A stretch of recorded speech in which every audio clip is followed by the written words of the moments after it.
Okay, so we got started talking about this earlier when we were reading this article that Joe Bonamassa had found or knows where Beano is. Right. And so we were like, that's fascinating. So he's obviously called Eric Clapton and told everybody in the world where it is. And they're like, crickets? And this is not I mean, this is an old article. Like, this isn't a new article. Yeah, it's an older article, right? So like, hopefully this is, something's happened since then we thought, but it hasn't. But it seems like nothing has happened. There's radio silence on this. So for those of you who don't know, Beano was the guitar that pretty much put Clapton as the god status. Yeah. Like that was the guitar he was playing during. It was a Les Paul. There's debate of whether it's a 59 or 60. The general consensus is still a 60. Right. But it could be a 59. And this was his guitar he used, for Mail and the Blues Breakers and part of Cream. And then it was stolen from him during a rehearsal. Yes. In the Cream dressing room, or from the Cream rehearsal room. Man. And it's never, so he bought this guitar secondhand in '65, I think from Lou's Guitar Shop in London. Very cool. And he was obsessed with Albert King and all these guys, and so Clapton's, he's the true purveyor and surveyor and discriminator of I don't know if those are the right words. I just want to say fancy words of just blues music and like sort of pushing it out there, and that's it's kind of like Elvis did for R&B in a strange way, but Clapton did. And this guitar, it just disappeared and has never been seen. No, but there's rumors. Like I think Bonamassa's exact quote was, I'm not gonna say exact because his quote was in the ballpark of, this guitar does exist. It's on the eastern part of North America, and that's all I can say right now.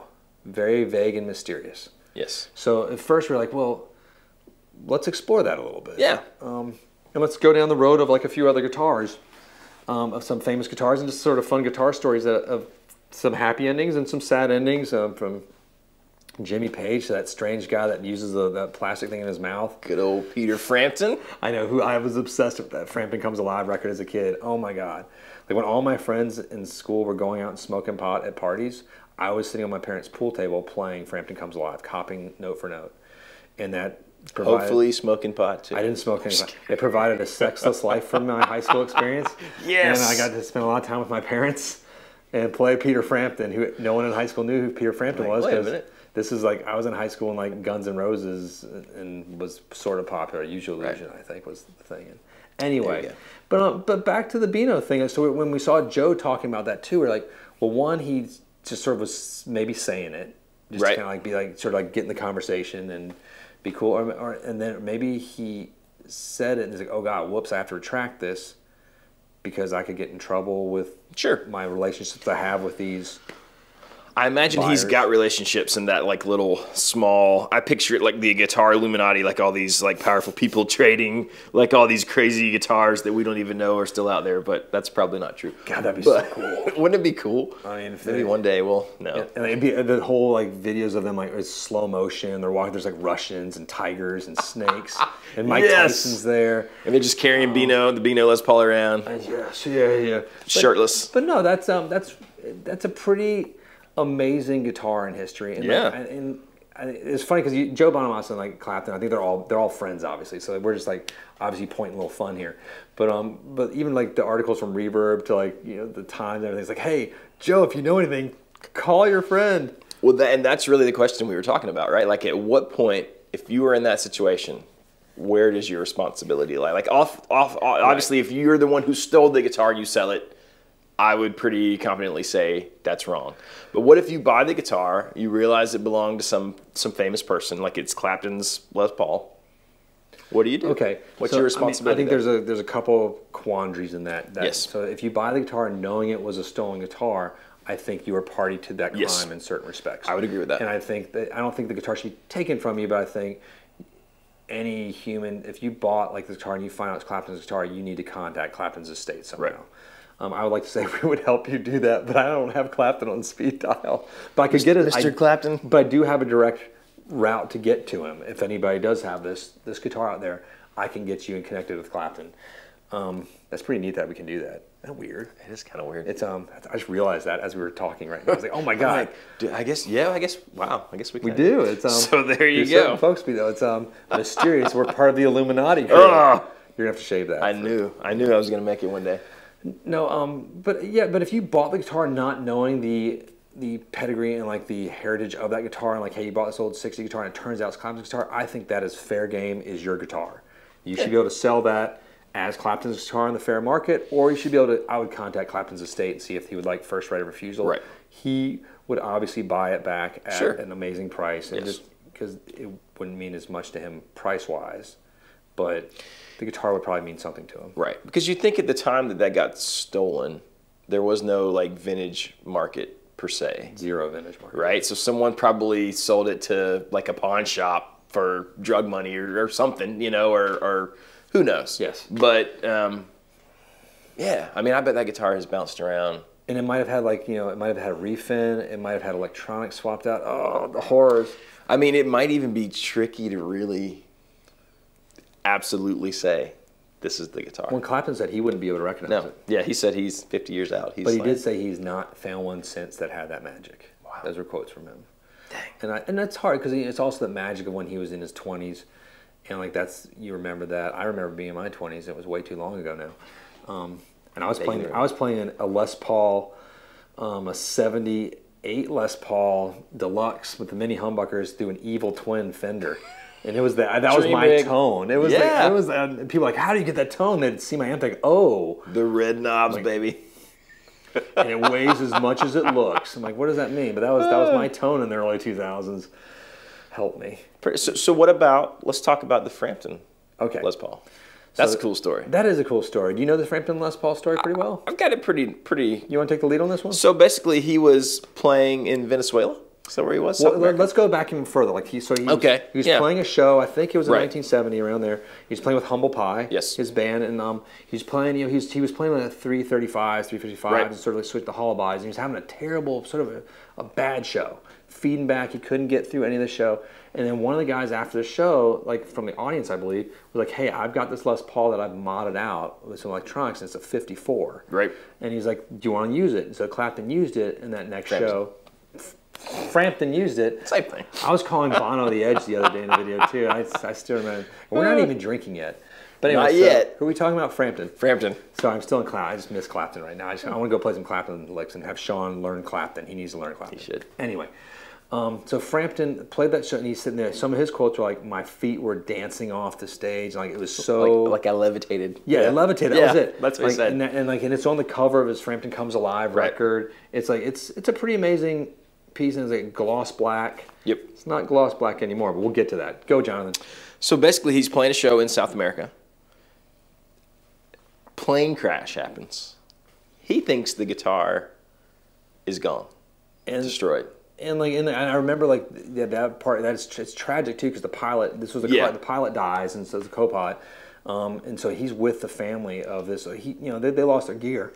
Right. But it seems like he is a very decent person, so he is obviously more concerned at the time with the loss of life than his beloved guitar. He is a nice person. That's from all accounts. I've not hung out with Frampton. Yeah, me either, but continue now. I heard. So, years later, this guitar, I believe, shows up. Some guy's playing it in clubs in the Caribbean, right? A tech, this is what's crazy to me. Like a repair tech spots it and says, "Hey, I believe that's Peter Frampton's guitar." They reach out to Peter Frampton. They figure it all out. They negotiate it. And Frampton essentially, I think, buys it back from this guy who's playing it in price, I think. Yeah, I think he did. I think he did the guy right. This is our whole lesson. The point of the story is reach out to these guys. Well, see, in this situation, it's different. This guy did not steal the guitar. He just, who knows how I'm not sure how he came into possession of it, but this guitar was literally in a plane crash. So it was wreckage somewhere. Someone probably salvaged it. And this guy has it. Turns out to be Peter Frampton's guitar. Peter Frampton buys it back from him. And that's Frampton's still working. I know the electronics have to be replaced. The binding was popping off. Yeah, there was some issues. So, and it was a gloss black guitar. It's now a satin black guitar. But I don't think he's going to refin. I don't think he refinned it at all. I think he just he said he wanted to keep it as close, just get it back playable. And it lived its life, and it had. But I think that's an amazing, awesome turnaround story, and I love stuff like that. Speaking of turnaround great stories, can you tell me that one about Sir Brad Paisley? Sir Brad, that's a fantastic story. That's a great story. So, and I am paraphrasing this from his book. So if I get the details wrong, I'm sure you guys will correct me. Can I ask one question? Does anybody out there like Brad Paisley? Has anyone listened to his playing before? His playing is fantastic. It's rather impressive. It's don't get me wrong. I'm a Clapton diehard. I'm gonna if I had to choose one in a sword fight, it's Clapton. It's Clapton because he's British. They know how to sword fight. Anyway, continue. Paisley's amazing. So after there was a flood in Nashville, what was that, 2010-ish? That was a long time ago. Somewhere in that neighborhood. After the flood, Paisley lost a ton of guitars. He says in his book he's always wanted a pre-war Martin, an acoustic guitar, but he always felt bad about spending that much money. But after the flood, he had all this insurance money, so he goes shopping. He ends up at good old Gruen Guitars in Nashville. We've all been there. We've all been there. So he's got it narrowed down to a couple guitars. He picks one that he thinks is the one. It is the one. He brings his. And this always fascinates me about the story. Like, who is Brad Paisley's guitar guy that he brings to be like, hey, am I right about this in the guitar sphere? I feel like Brad Paisley. Yeah, but I mean, like, well, that's he's the I wonder who his guy was. He's the you want because George. Excuse me. George at Gruen's Guitars, like, he will forget more about guitars than anyone will ever know. Probably. That's true. He's now. His bedside manner can be a little bit interesting if you're not ready for it. I think it's great. It's funny to me. It's like you like Larry David with a Chicago sort of sense of humor on it, like with a strange like warlock wizardry. Go to Gruen's Guitars and try to see George. He's a one. He has a snake. Anyway, so anyway, so Paisley thinks this is the one. His buddy, whoever his guitar buddy, thinks, hey, yeah, you're right. This is the one. He picks it out. He's gonna buy it. They get it ready, and they sort of do the whole story and the pedigree of the guitar, which, if you're spending $100 grand on a guitar, I feel like that's fair. That's a good thing to have. Well, it's nice that they could even do that, because there's so many guitars. Cool. We try to do that with ours that we get in that are vintage, and we'll video the family members just so we can pass that on. That's when it's cool when it's a one-owner guitar. Like, hey, I've had this since 1960, whatever, or since 19... Right. That was the case with this guitar. It had been in one family, I suppose. So it turns out that this guitar is from the town next to Brad Paisley's town in West Virginia. The owner had worked with his grandfather, who turned him on to playing guitar. Railroad? They worked on the railroad, and they actually, when they were doing trips together, his grandfather would have sat around and played this guitar.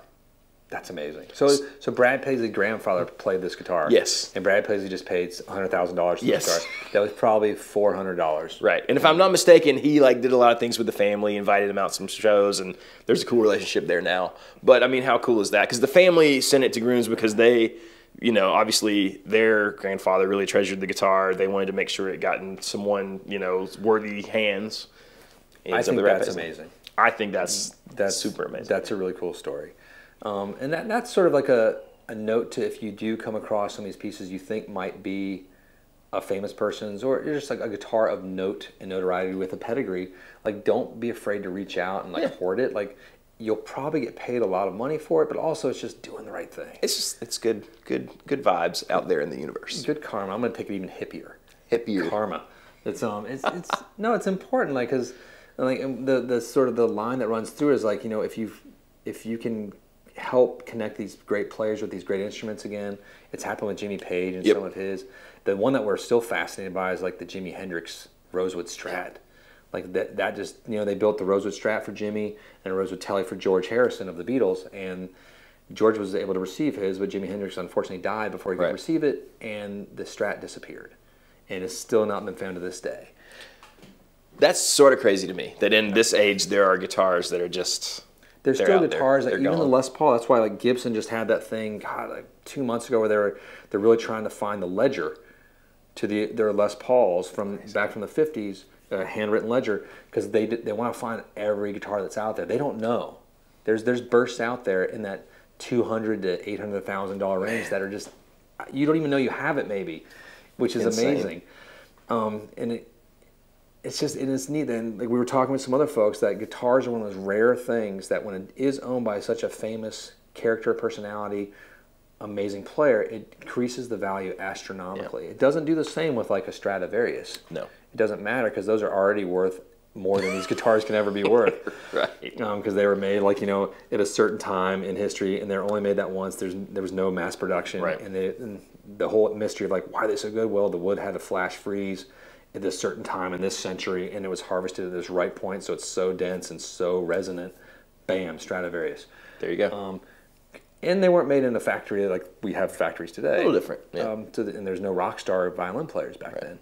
But now today, I think you might have a treasure underneath Grandpa's bed, or this like phenomenal hummingbird underneath Grandma's bed. Like we've come across them still to this day. Like we talk to people weekly about their great vintage collections, and we try to help sell them, or we try to buy them for our greedy little hands ourselves. It's just a fascinating story. So at the end of the day, Joe Bonamassa, if you know where this guitar is, just let us know. We're curious. We won't tell. We Well, probably would. we won't. We wouldn't tell. We couldn't tell. We couldn't tell. I mean, yeah, we would, because we gotta know. Because Clapton's got, that'd be cool. I don't even know if Clapton wants it back. I don't know if he you know. If he has, because he sold most of his collection. Right. For the betterment. For charity, yeah. Which is an amazing thing as well.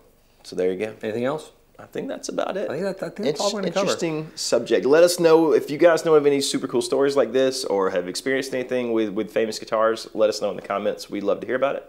Or if you've like just find a guitar underneath the bed or in your closet that's really old, take a picture of it, shoot it to us over at shop@casinoguitars.com or any of our email accounts, or just even on YouTube, just fire it to us and we'll get in touch with you. We'd love to help you find out what it is. It's always exciting. Super exciting. Yeah. So if you have not yet and you would like to, please hit like and subscribe. Click the bell so you don't miss our videos in the future. Thank you guys for hanging out with us. We'll see you next time. Thank you.